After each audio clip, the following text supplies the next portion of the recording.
Now, let's get right to it because it is August 26th. A few more hours for this, but if you tuned in because of the thumbnail, you're interested in the DeWalt Grabo, and you probably know what this is. If you don't know what this is, I'll tell you in a little while. But if you are interested in this and you know what it's all about, it is available right now on Lowe's.com, $149. Now, a buddy of mine online was telling me about it, and I was like, what? This is a couple hours ago, and I was like, oh man, I got to go get it. So I looked it up on Lowe's.com and found the deal, $149. Made sure that they had in stock at my local Lowe's, and there was one left, this one, and I trucked on over and picked it up. And so it's a great deal. Normally the price at Lowe's is $259 for this. And so it's a really, really incredible deal. I've only seen this deal come up once, and I think that was back in February of 2025, so it's been a long time. So if you're hanging out tonight and you see this, and it's still the 22nd of August, jump on Lowe's.com and order one for yourself or more. But yeah, so this is a great deal. So this week on Woodshop Live, we're going to talk a little bit about what some of the things that have come into the shop this week and the project that I'm working on as well. And so, of course, the DeWalt Grabo, very, very interesting piece of kit that's very helpful in the wood shop because, you know, if you're looking to carry materials, especially if you are a sheet goods person. I'm not really a sheet goods person, so it doesn't necessarily affect me in this particular way, but I've got some projects for it that I'm thinking about. Now, what else has been going on? So today I was like, so let's go some of the deals. Last week we talked about the deals from the Harbor Freight parking lot sale, and Harbor Freight for whatever reason decided to extend their parking lot sale. So if you go on harborfreight.com or on the app, you'll be able to see that the last week's parking lot sale has been extended. Now, unlike last week where the shop sets up all of the prices so you don't have to worry about it, you just take it and it automatically comes off. Now you do have to have a coupon. So go to the coupon pages of the app and show that to the cashier upon checkout, and you'll get the proper pricing. And so there's a couple other items that I thought about, ooh, maybe I should get, like that I kind of didn't buy last week. So this week, or just today, I went and got this 21 hex bit set. This is Hercules, and Hercules is Harbor Freight's highest tier of drill bits. And I hesitated on buying this last week because, you know, I used drill bits here in the shop, mainly this set of Warrior drill bits, and these are really, really affordable, $7 for this whole kit. And these are hex, I mean, these are 1/4-inch drive bits, and I use them mostly in the impact, but because of the shape, you can put them in a drill truck. And as you can see, a couple of them are missing because, you know, I break them and I don't worry so much about it because they're relatively affordable, and they come in this little holder and it's very convenient to use. But I was thinking, you know, well, then I decided this week, because I'm on the project that I'm working on, that I would go ahead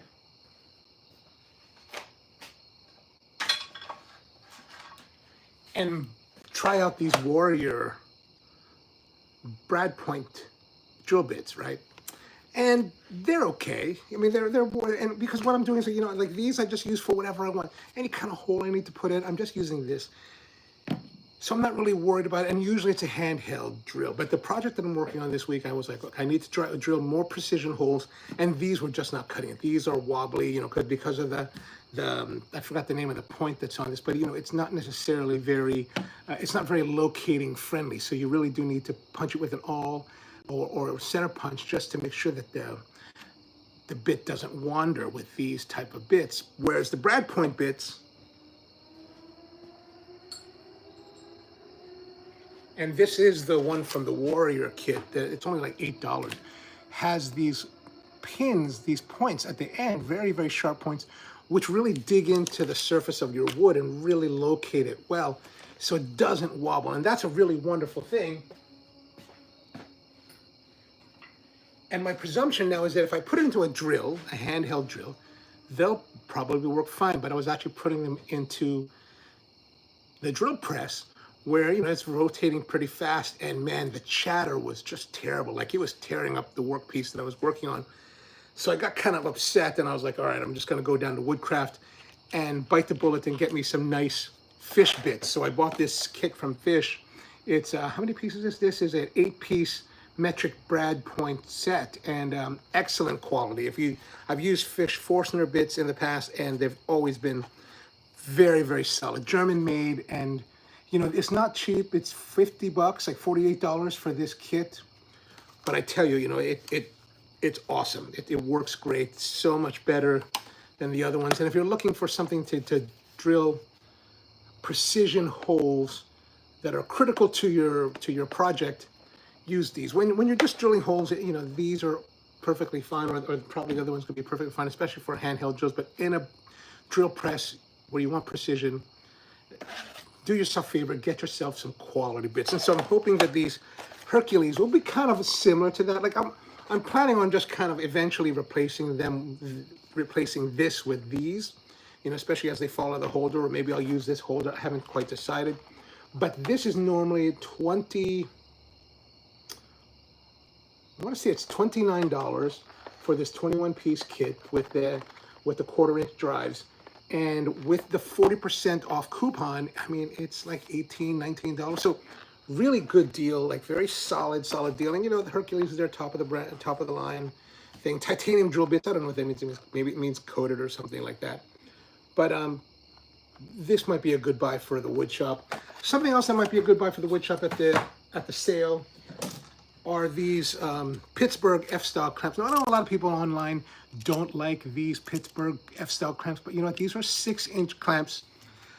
You know, I'm not a big believer in putting a lot of torque on my clamps, whether they're big parallel clamps or smaller F-style clamps.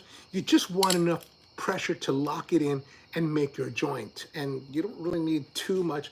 And right now, these are $2.96. This is not part of the parking lot sale. This is part of their, I can't remember if it's an instant savings or if it is a coupon base, but I think it's instant savings this week. So $2.96. I mean, you can stock up on these, and I think they work great. Like if you look over here on where I store all my F clamps, you know, you can see there's some Jorgensen's down there. There's a lot of Bessie and some of the Harbor Freight Pittsburgh, and you know, they all work, I think, very well. The Bessies, of course, and the Jorgensen's are definitely a cut above. Like the quality of those are going to be so much different than these. But for just basic clamping, for a lot of your projects, you know, I think these are perfectly fine. Like these are really, really a great, and at $2.96, a great value. So another thing that might be interesting to pick up is this is $5.99 for the U.S. General drawer liners, and these are non-slip mats. And I decided to buy this, and this is pretty long. It's 18 by 72 inches, so 18 inches wide, 5 feet long. And I decided to buy it because these are my other drawer liners. These I got from the home goods store. You could buy it anywhere. I mean, it's all relatively affordable. And, you know, they're getting a little bit, well, this one's not worn, but the other ones are getting holes in them, and so I needed to replace them. And I thought, okay, well, that'll be a nice thing. So that's good for the wood shop from Harbor Freight. And I think, oh yeah, another thing that I picked up today is that I was thinking about my Dremel. I got this Dremel Multi-Max, and it's pretty old. I bought it when it first came out. So this is the Dremel oscillating tool. The Multi-Max is a Dremel 6300. And it's pretty old. It's got this pattern. I was thinking, you know what, maybe I should get some Festool, because I was trying to use this to cut this wood, but this is so old. Gosh, I wouldn't be surprised if this is 20 years old, and it just wasn't cutting very well. So I wanted to get some new blades for it. So I went over to Woodcraft, and I was looking at the Festool blades, which I think, and I've kind of matched them up. I think they will fit with this old pattern. The new star pattern will fit on these. But you know, honestly, the Festool ones were like 5-pack for like $100, and I was like, oh man, I'm not gonna buy that. But Harbor Freight at Hercules had these. These are a super coupon on sale from like $13 down to like $8, or they're on clearance or something like that. And then I also got this 2 5/8 inch wide cutting blade. Actually, I didn't get a thin blade. I probably should have. I have to go back tomorrow and get another one. Well, the other one, this is the one that's on sale. This was not. This is like $10. This is down to like $8. So The stuff that's normal price, I won't worry about going back and getting until I actually need them. But these all have this new star pattern, and they will fit. If you happen to have an older Dremel, they will fit. At least it looks like they will fit. And so that's kind of something that I was getting at. Another thing from Harbor Freight, but none of those, with the exception of the Half Moon blade, the other ones are not on special. And I try to buy a lot of stuff on special to save money, because you know it's always, woodworking's expensive, so you want to save as much money as you possibly can. What else did we get this week? Today, the other day I got some products from TSO. If you're familiar, TSO is a company in, I don't know where they're based, but they're here in the United States, and they work with a lot of small producers of products to make, different products for woodworking. These are their, what are these called? These are called their speed knobs, and I got that in conjunction with their Smart Connect dogs. And what these do is that when you're working with your MFT style table, if you wanted to, you could use these to lock in things. And so what I'm going to use this for is to lock in my Delta Shopmaster bandsaw, the 9-inch bandsaw that's back there next to the drill press. I actually mounted that on a plate that has 20 millimeter by 96 dog holes, and I wanted to lock them in. And I've been using clamps, and it's kind of a cantankerous solution. Could be a lot better, should be so much better. But the idea is that they have this little lip here, so it sits in a dog hole and sits flush, right? That's flush. Now I can't get it out. But you can screw this in. Hope. Yeah. Now pull this up. But what you're doing is you're going to screw this in from underneath, like this, and you're locking in the place. Actually, let's go try it. Let's go try it now, and we'll go see how it works. So come over here to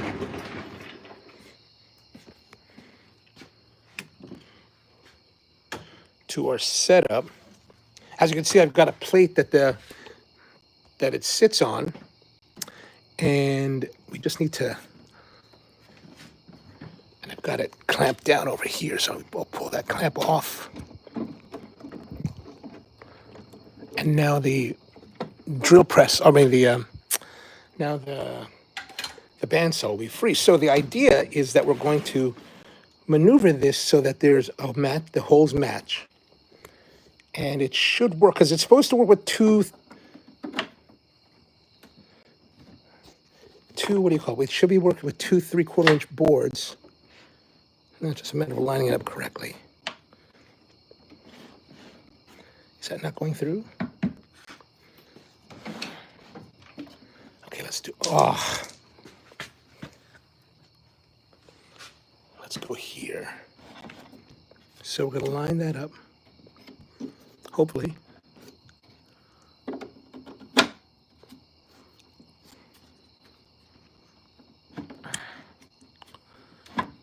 Yeah, there we go. Now it's all the way through. And then we're going to push this under here. And it should line up, and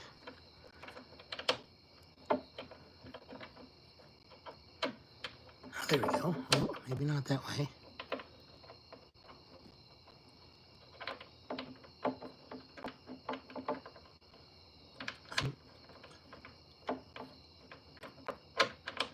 Am I doing this? Am I going the right direction? I mean, I'm kind of feels like I'm flirting with it, but I can't seem to get it to line up correctly. Anyway, the idea is that you're going to put these in. It should go this way.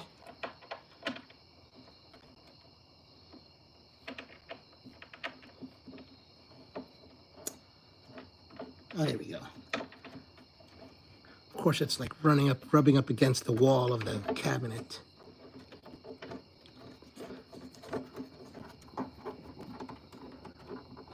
Ouch. All right, that's nice and snug. And so now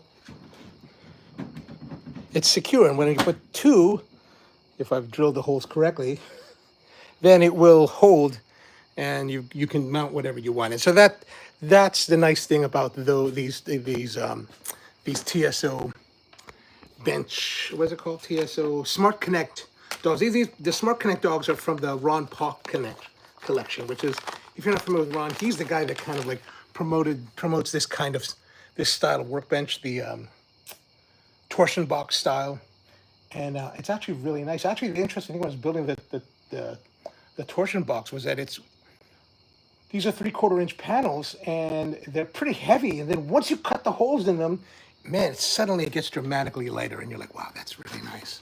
The other thing I got from TSO, I got it from a local dealer here, are these UJK rail clips. And these slide into your Festool or any kind of like, track saw rail. And what they do is that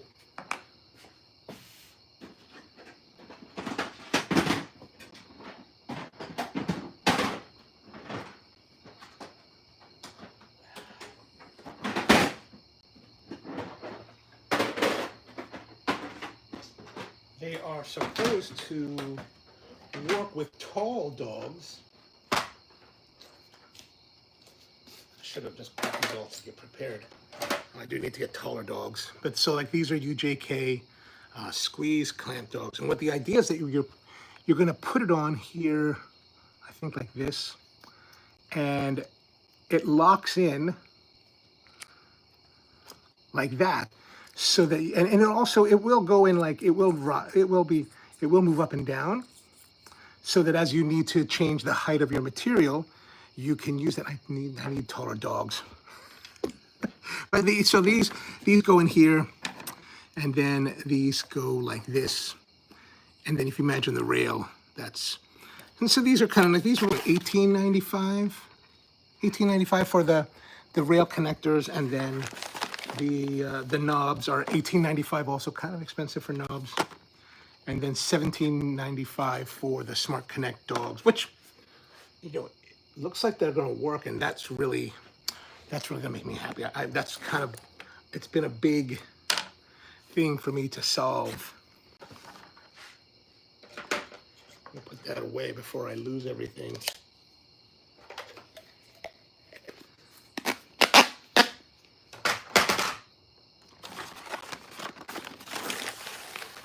All right. So, what else did I do? What else we? Oh, so today I also picked up.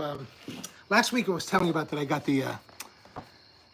at Harbor Freight during their big parking lot sale, which is also on sale this week again, is their titanium 125 Flux 125 Flux Core welder, and I haven't opened it yet. It's still in the box, but I figured I'd pick up some supplies. I went down to the local welding supply, which is a place called Robert's Oxygen here in Baltimore, and got me some Eagle Arc flux cord wire.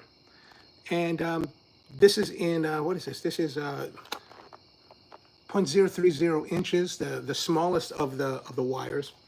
And these were not too bad price. Like if you go to Harbor Freight, you can buy their brand of a 030 wire for $25. This is $13 a pound, 2-pound coil. So $26 for the coil, so not bad. I mean, and I just wanted to try something else, and I think these are made in America. Yeah, by Washington Alloy. I believe they're made in America. Of course, I can't see the fine writing.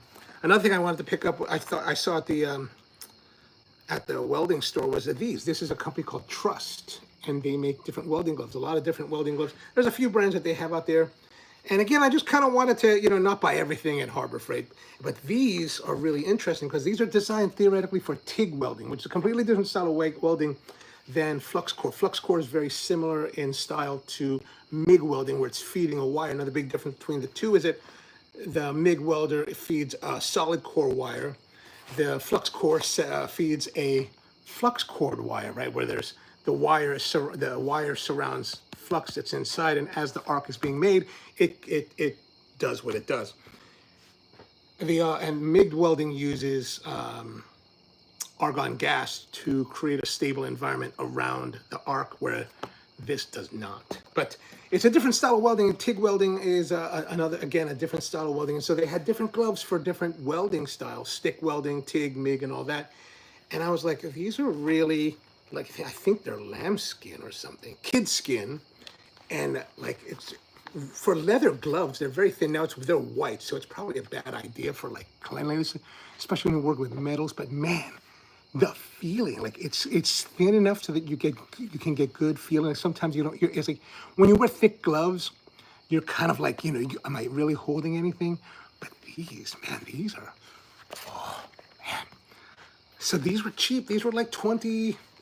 I mean, they weren't maybe not cheap, but they weren't terribly expensive. They're like $22 by a company called Trust. So I don't know if you're in the mood, but if you're looking for welding glove, but I think these might be a great value. And I don't know, I know nothing about welding really, but happily the guy that was the guy at the store was very experienced, and so I was gonna buy this what they call it? They call it tip gel or something like that to protect the nozzle gel. And he was like, "What are you doing?" He said, "You're doing flux core welding, so you don't need that." And I was like, "He's like, I can sell it to you, but you don't really need it." And I was gonna buy the flux the tip gel because I'd seen a number of YouTubers say that you need to use your tip gel. Go buy tip gel and save your tips. Well, the way that the nozzles or the nozzle gel, the way that so the MIG welders, like I said, they use argon gas, and so what it is, they've got a nozzle that has the wire coming through it. There's a wire feeder, and there's a nozzle around it, and then the nozzle provides the pathway through the hose for the argon gas, and it surrounds your wire, so it creates that environment while you're welding. But there's a nozzle on the flux core welder, but really you don't need it. And everyone's like, he was like, "Dude, you could just take that off. You don't need that. So you don't need a nozzle gel. You're just wasting your money and wasting your time." And I looked it up on a little bit more sources. I was like, And it's interesting because you talk to someone that has a lot of experience when you have no experience and you're only relying upon what you've read online or what you've seen on YouTube, and you're kind of at a disadvantage. And hopefully, like what I tell you will be at least have some validity, but you never know. But you always anything you hear on YouTube by guys that are doing something that may not be their forte, you should definitely take heed on that. Another thing I picked up while I was at Lowe's was I saw a compact sub base from Milescraft, and I was like, oh man, $23. I'm gonna buy this because it's a little base for your trim routers. And I've got a couple trim routers, and they're great. They're great trim routers. I've got a Makita corded, and I've got two Hercules trim routers, to do like chamfering and roundovers. I have them set up always like that, and so that when it comes time to do it, I just don't have to worry about it. But one of the problems I have is that because the bases are so tiny, like let me go grab one and I'll show you.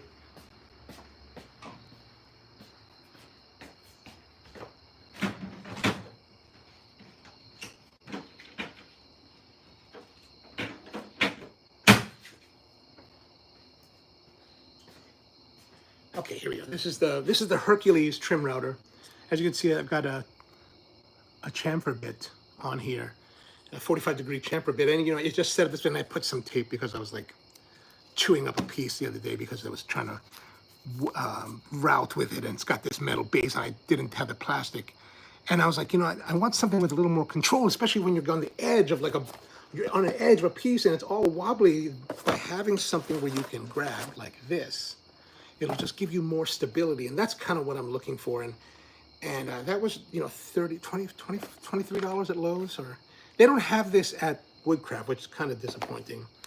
But when it comes to trim routers, like by the way, these Hercules trim routers are on sale right now for their parking lots. I think $89, whatever. And these are great buys. These are basically Makita trim router knockoffs. Like if you look at the corded Makita and you look at the corded Hercules, you're like, well, is there a difference? And then you look at the battery powered Makita and the battery powered Hercules, and again, the mechanisms are also, everything's the same. Everything's the same. So it's a nice deal. It's a nice deal, cheaper, and it works great.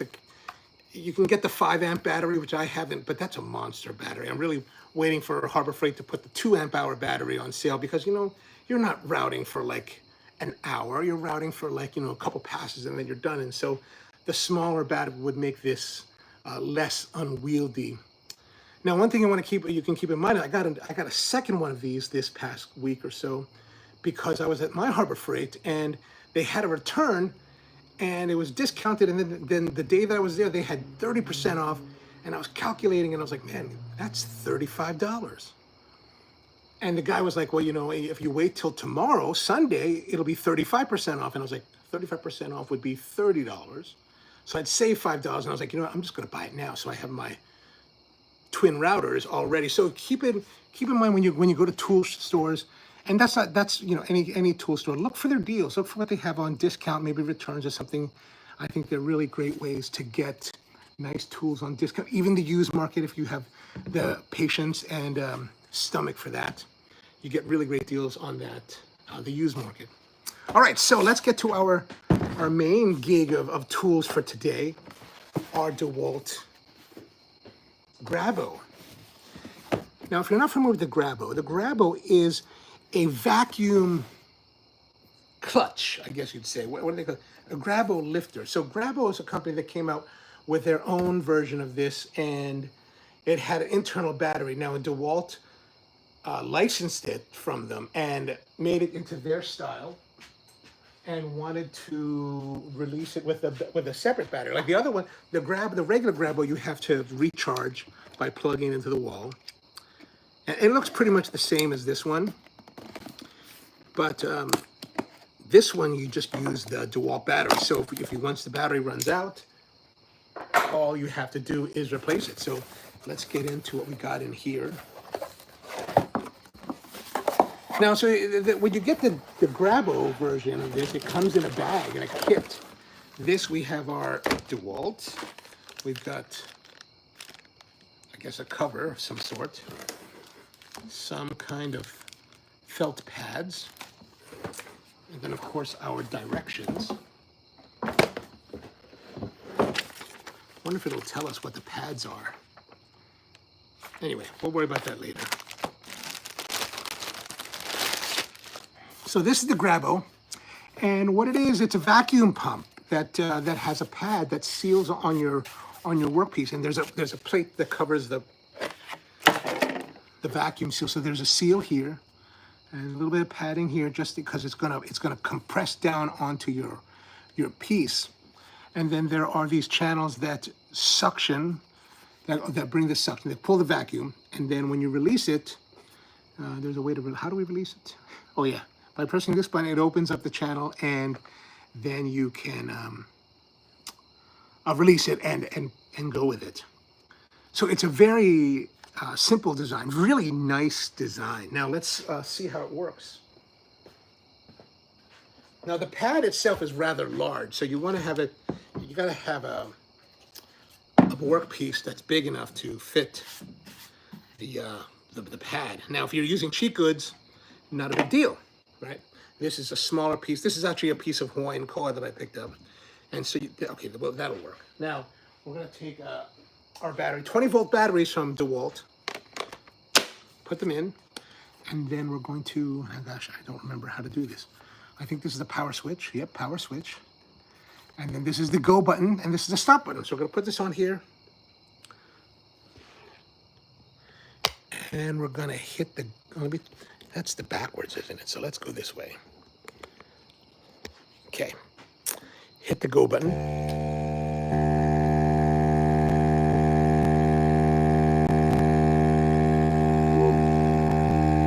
So I'm going to press down a little bit just to get the suction started. And this is going to show you how much vacuum you're pulling. And then now that it's stabilized, I don't know if we stop it to hold. Oh, we're losing the vacuum now. Yeah, it shows us by red. So, okay, let's try this again. So this is showing us the positive rate. So you want to leave it running while it's you're going to hold it. So now we've got pretty good pressure, 0.58 vacuum, and now we can pick it up. Actually, let me go and do it this way now.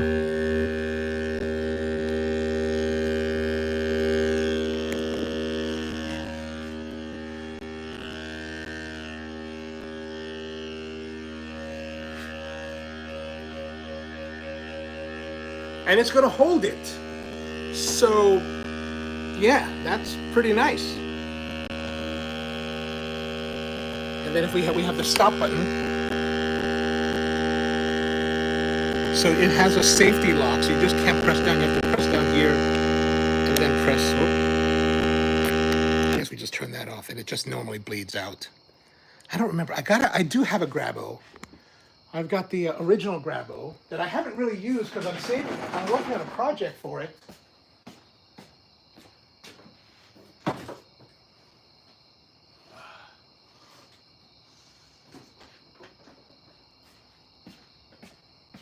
Yeah, here's the original Grabo. Well, you will compare it to see the difference. Now now it comes off. And now when you're not using it, this is a foam pad here, so you want to keep it on in its little pan. That way, it keeps it clean, keeps it free from damage. Because if you damage it and you compromise the seal, well, then you're kind of hosed, and you got to get a new one, I imagine. So turn off the switch, and we'll turn off the switch very easy. Now the original Grabo, similar size box, right? Now a little bit bigger for the DeWalt. Now I picked this up also from Lowe's. This was on sale for I think $179. This today was $149. And this is the original Grabo. So Grabo comes with a bag.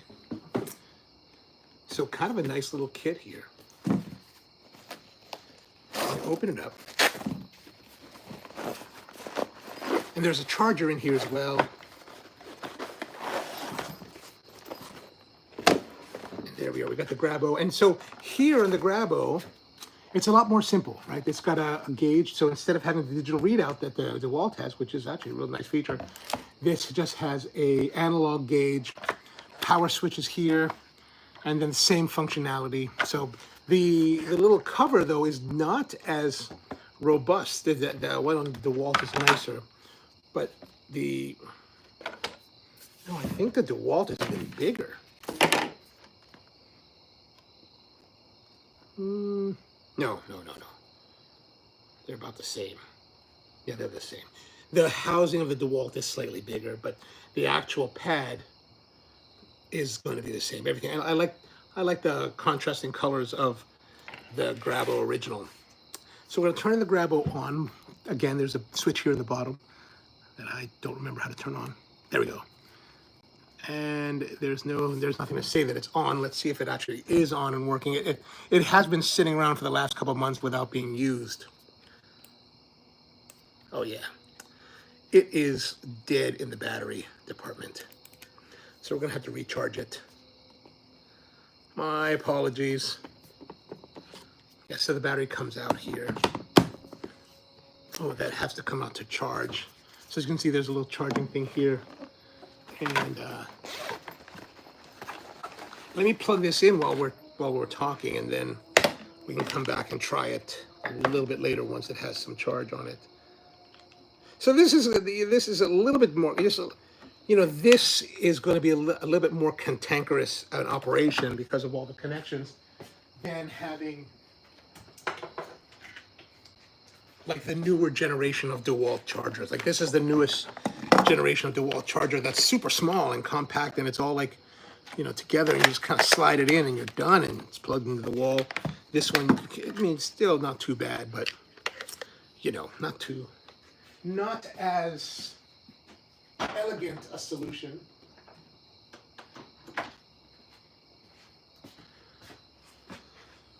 So if you have any questions about these Grabos, let me know. But the Grabo from DeWalt, I think if you're interested in Grabo, man, this is a deal. $149, right? This was also like $250, I think, when the normal price when I got it for $179. So at the time, that was a great deal. That was a steal. This is even better a deal than the original. This DeWalt is a great, amazing deal today. Like amazing. I was like, oh man, $149. Now, unlike the regular Grabo, the original Grabo, because the original Grabo has. Why is this not fitting on well? Okay, there we go. The original Grabo, of course, comes complete with battery and everything. So in that respect, it is a better deal, only because you have to have your own battery for this. But if you're already on the DeWalt platform, that's not really much of an issue. Like I have a lot of DeWalt products or batteries, or enough, not a lot, but enough, right? Enough. Put this back in its bag. And the nice thing about the Grabo, if you're like me, even if you put it in this little bag, it will fit in a Festool Sustainer, which I always like. All right, so let's go have a look at this week's project. Now, this week's project is one that has actually perplexed me. You can see up here, I've got a video kind of loaded, and I do have a link to it down below in the description, as well as a link to the Lowe's thing. So this is something called the Instant Access Tool Center by a guy named Patrick Sullivan. He made this video 6 years ago, and what I'm trying to do is now that I've been working in the workshop for quite a while, I've got my tool cart here that has a lot of things that are at the ready. And I was thinking that if I made something like this to sit on the top here, that would make my existence much more enjoyable. And so I kind of figured out what tools I want to put on this rack. And these are pretty much all of it. Marking tools, just general hand tools, things that I feel like that I might need in my normal workshop use. And these are pretty much it. So now, one thing that Patrick says, and I think it's true, is that as you're designing this little station, it's really not just about, what I tell you, what he tells you, and what anyone tells you. It's really about understanding and figuring out what tools you should have for yourself that you like to use. Now, and everyone's going to be different. And everyone's going to have different priorities as to which tools are most important to them and what they like to use on a daily basis. But these are pretty much what I'm using. Not necessarily the saws. Like I don't use the saws that often. These normally were elsewhere. But, I use this Wixie digital angle finder quite a bit. I just started using this 6-inch Shinwa ruler, but I've been using this hex scale from Woodpeckers a lot. Like this is a nice little tool. I'm a little bit upset with Woodpeckers because I have this one and the 24-inch over here, and this actually is they have 4 different sizes: 6, 12, 24, and 36 inches. And if you can buy a kit that has all 4 of them, that has a rack to hang them. And I called them up and I was like, hey, I've got these 2. I'd like to get the other 2, but can I buy the rack for it? And they were like, no, you have to buy the whole set. And I'm like, I got to spend $200 or whatever, $300 for this set just so I can have the rack. And I was kind of pissed off about that. And I was like, what? I'm not even going to buy these anymore. So no more Woodpeckers for me because, that's ridiculous, right? It's just a money grab at this point. I've also got these nice Mitutoyo calipers. These are my old calipers from my machining days back in the mid 90s. And then of course marking gauges and markings and little tiny Shinwa, and Empire and Incra, another Woodpecker's rule. So you just figure out what you want to have at the ready, at your fingertips, and that's kind of what's important. So get that together. And I would, if you're new to woodworking and you're not.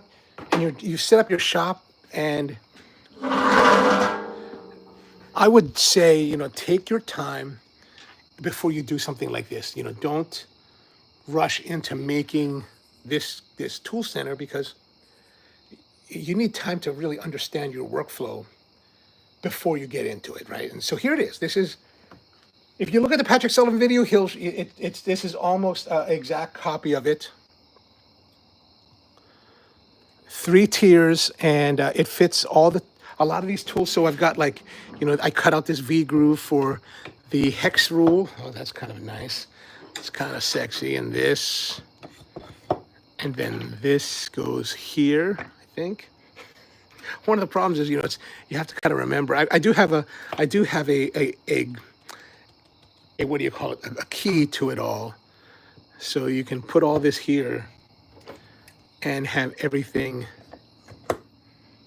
ready, right? Ready? This goes here. Is that right? This goes up here, I think. That goes there. This goes here. What So these are the scissors, and that goes, where does this go? This goes, oh, that goes there. Good, good. And then of course I've got all these Pica pens, and Pica pens, I kind of went a little bit crazy on the Pica pens. So, you know, these just go in here like this. The big one goes there, here, here's, oh, this goes there. And then we've got some 5mm and 3mm hex or nuts. Oh, that's got to be, that's all right. Got that nice and so you've got all this stuff here. So you want to have, this way you can have everything that you want at the ready, and you know, as you need it. And so if you need something, there we go. Like this is kind of what it's going to look like when it's done. Now the problem is it's just such a meticulous thing. Like if you watch Patrick's video, he talks about drilling 125 holes. I don't know how many holes I drilled, like 1, 2, 3, 4, 5, 6, 7, 8, 9, 10, 11, 12, 13, 14, 15, 18, 19, 20, 21, 22, 23, 24, 25, 26, 27. 27 in this bottom one alone.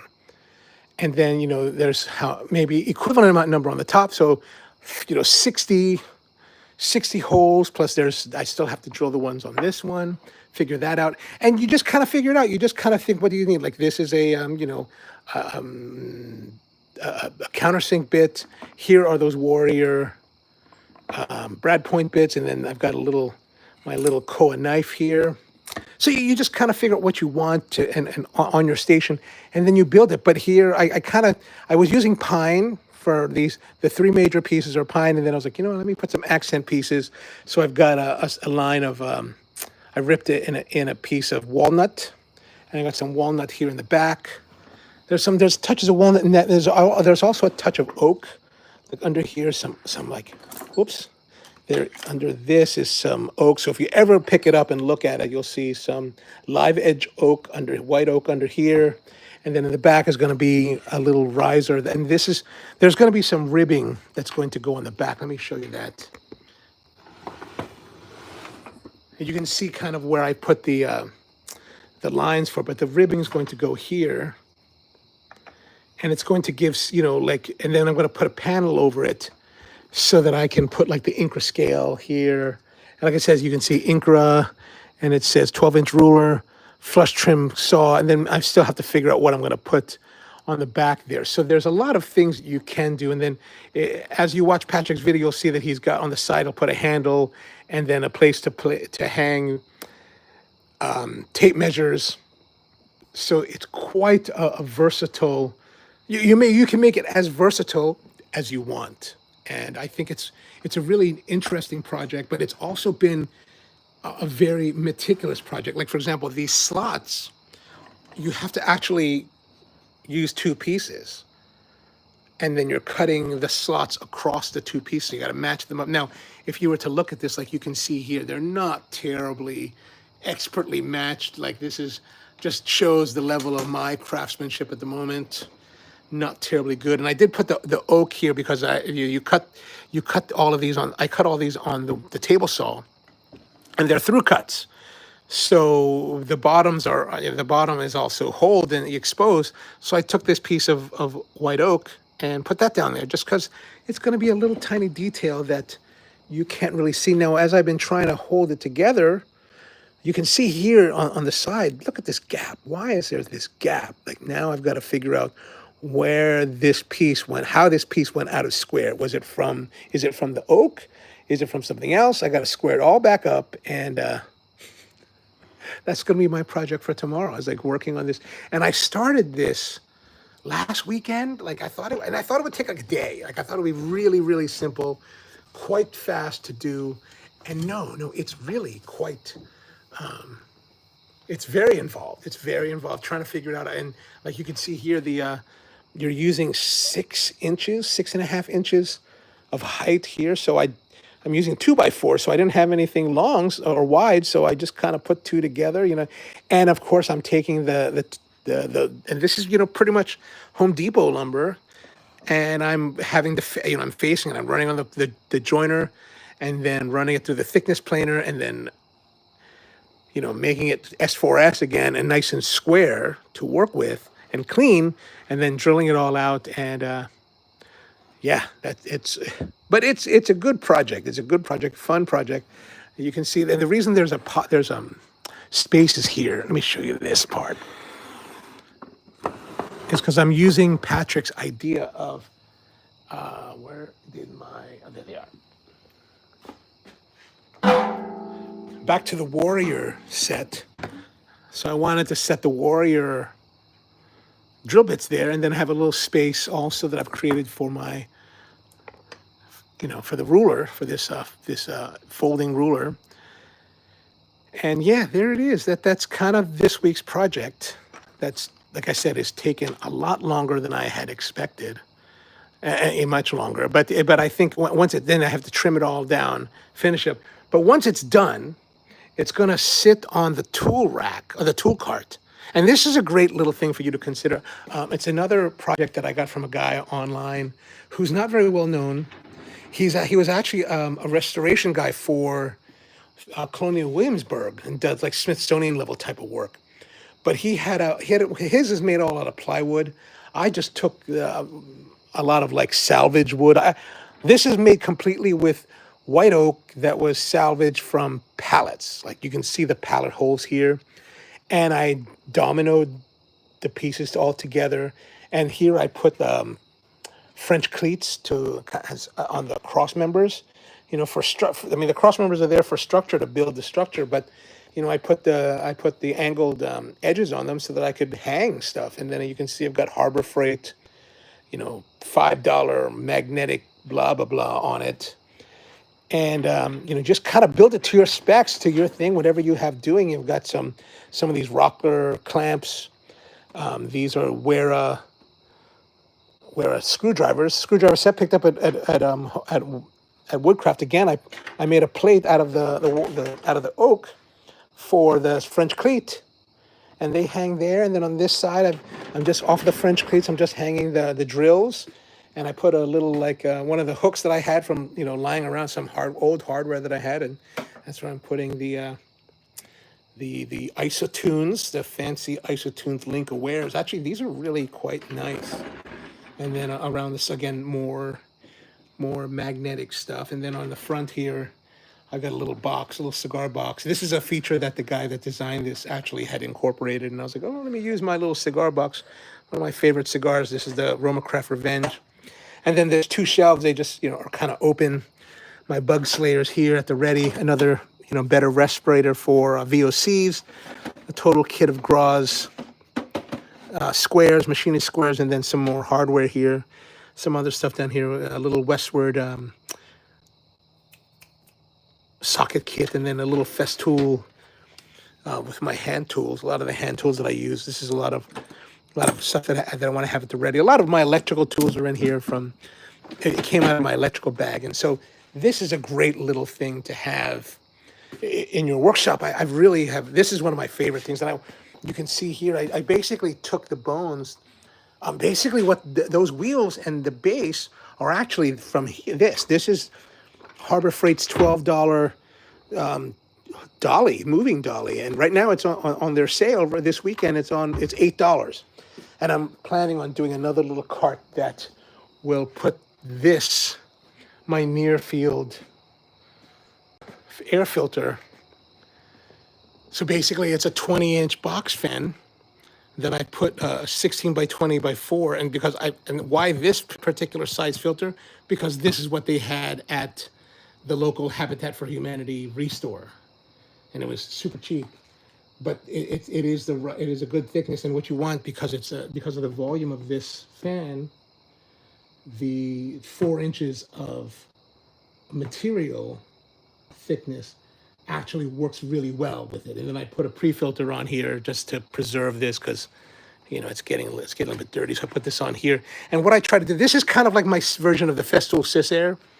And I just keep it close to whatever the work that I'm working on at the moment is, to pull in extra dust, you know, because for me, I'm very, very concerned about the airborne dust and different particulates. I want to try to protect my lungs as much as possible.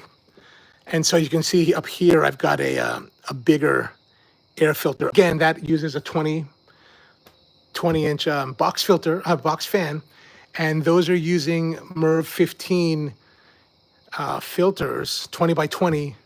They're using 5 of them in that box. And you can find it, there's a guy that 3D, there's like, if you do like Corsini Rosenberg or Corsini Rosenthal, C-O-R-S-I, Corsi Rosenthal. Let me zoom in. If you look that up on Google or on YouTube, you'll find a guy that makes these, or he designs these boxes, and he's got really great videos. He talks about different designs and how to make it, different size filters, and why you want to use it. And so you want to have at least 4 inches of filter material.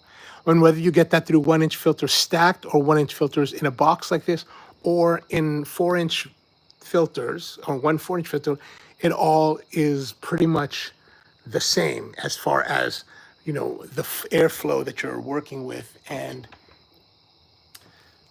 it's not perfect. Like there still is some residual dust. I'll still see a little bit, like there was a little bit of residual dust on the Grabo box, but you know, I guess that the fan's not always working. And then what really kind of maybe scared me was I was listening to an interview on the Fine Woodworking podcast, Shop Talk podcast, where they were interviewing a woman who is a forestry wood scientist from Oregon, and she was talking about how airborne dust in a workshop can remain airborne for up to 72 hours. And it's like, wow, for 3 days it's going to be airborne, and we're sucking it in. And so I try to keep these filters running as much as possible. They're not running now because it just makes a lot of noise, and trying to preserve our environment here. But yeah, there it is. And so let's see here. Did we get enough charge on this battery?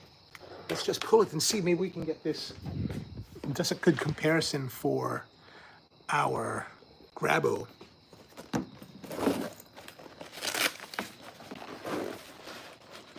All right, here's the Grabo. Let's put it on here. Oh, let's put it this way because that's the front. Battery in. Hopefully we've got a little bit of charge. There we go. It is. We've got some charge. And now, press down. It sucks it down really well. A little bit louder than the other one.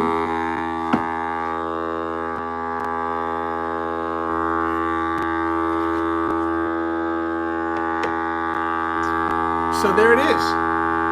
And you've also got your vacuum pressure gauge. You see it's in the green, so meaning that we're good to go.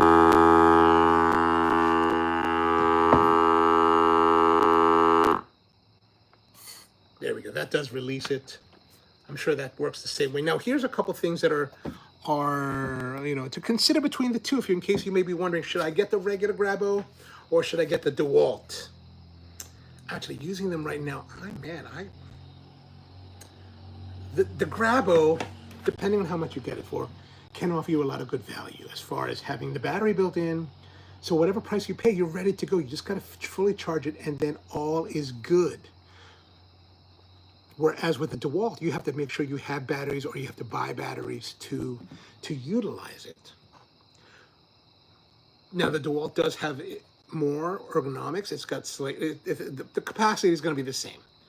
It has digital readout that's right here, so it's really easy to read. Where this one on the Grabo, if you're holding on to it, you've kind of got to look down here. And even though it is green and red, so it's fairly easy to understand, like, you know, this one has a digital readout to show us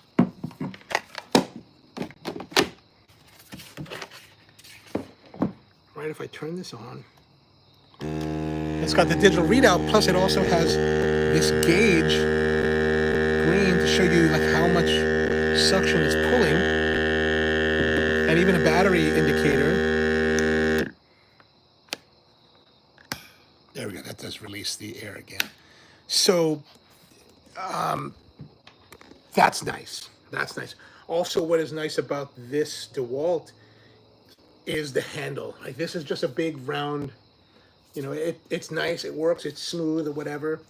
But this, you know, it's designed by DeWalt. The DeWalt's probably got better industrial designers than Grabo does, and so it's nice and contoured. It's thinner. It's not as, you're not going to have as much fatigue, I think, over grabbing it for over time. So that's something to consider. And again, these are both normal price, I think around $250. So, you know, you can get, oh, come on. If you can get it at a good price, it's going to be the way to go, I think. And this, for 150 bucks today only at Lowe's, is a hell of a good deal. Hell of a good deal. Like, I mean, really, when I read about it when the guy posted on the forum that I read that they were having a sale today, I immediately jumped on to Lowe's.com to look up my location, and so the nearest location to me, and my nearest Lowe's had one, and I was like in the car, heading out to go pick it up. I was like, I gotta have it. I'm gonna go get it, and so I picked it up, and I'm very pleased. So what I'm planning to do with like the Grabo originally, this is my original plan for it was, I'm working, if you're familiar with Festool has something called, or used to have something called the Sys Air. And I'm working on a mount for the Grabo. Because, you know, I mean, I think, and what the Sys Air is a system where they had these pads, very similar to this. And it was connected with pumps and a foot trigger. And it had this mounting where you would put it on, you would mount it to the side of your workbench.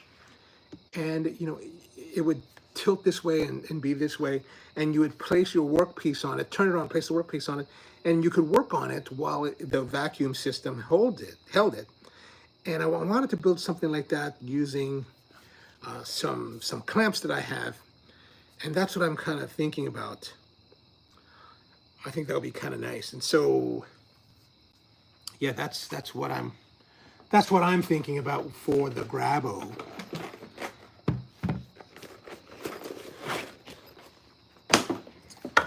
This cover back on. You guys want to be, you really want to be, I think you really just want to be careful with trying to not damage, or as much as possible, the foam surround around your pad here, if you do get it, because, you know, once you damage the sanctity of this seal, then you got to, I'm sure they sell replacements, but then you got to go through the hassle of getting another one. All right, that's, I guess, pretty much it for this week. That's all I got here. I showed you the Grabo that we're talking about, some of the latest tools we picked up. I mean, I picked up a bit more of tooling this week, but we'll get into that another time. So thank you very much for tuning in. Hope this helped. I hope this gave some insight into, you know, things woodworking for your shop that you may have some ideas for. I do think that this tool center is could be a very valuable thing to add to your workshop. It doesn't really, and you're not putting out anything super beautiful for people to like laud you for, but it is something that is going to be very helpful, I think, as you're doing work into the future. And these can be designed so that they can just either sit on the countertop like this is right now and be on its own and move it around as much as you want, or like how my plan is mounting it onto my work center cart, and it'll live there. It'll still be able to come off, but just the Grabo is on sale, Mr. and Mrs. Kicks, at Lowe's, Lowe's.com. I put a link to the page right below in the description, so just click on that. It'll take you to Lowe's website. I'm not making any money. I don't have any affiliate links with them, but it'll take you to their page today. It's only for today, so you want to jump on it. Like right now, it's about 10 o'clock Eastern time.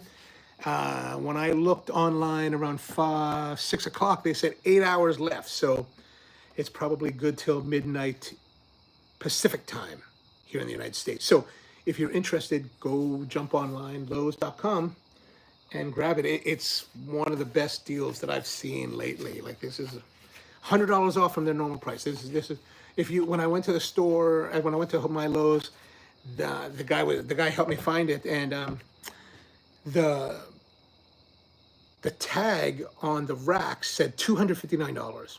When he looked it up on his app, his in-store app, it said $249. So he said to me, "Hey, just make sure you tell the cashier that it's $249." I said, "Oh, it's actually $149." He said, "Oh no, it's $249." I said, "No, I'm here because I saw it on the website for $149." He said, "Oh," And eventually we kind of talked about it more, and you may have to buy it. Actually, now that stores are closed, you will have to buy it online, but buy it online. I had to buy it online in the store. So I'm standing there with the guy, and he's the tool department head, and we're standing around, and I'm filling out the app on my phone and putting all my information in to buy it. And then I basically bought it online, had it set for in-store delivery to my location. And then we went through there's a whole process that you actually go. They get the order, and then they have to bring it over to a certain place to store it for when you do come to pick it up. And so we had to do all of that. And, but I was able to get it for $150. And so there was 150 here in Maryland with 6% tax. It was like 157 and 30 some cents. Is that right? 150. Do I still have the receipt? Yeah, here's the receipt. 100. Oh no, that was for the other one. Oh no, it's actually on my online. This, but like $157 with tax, or depending on the tax where you are. So, yeah, there it is. Hope that helps. Hope you have a great week out there. Make some projects, and if you have any questions, please put them in the comments below. Or if you're working on projects, I'd love to hear about them. So leave those in the comments below, and be back again probably next week with another Woodshop Live. And hope you have a great one, and see you next time.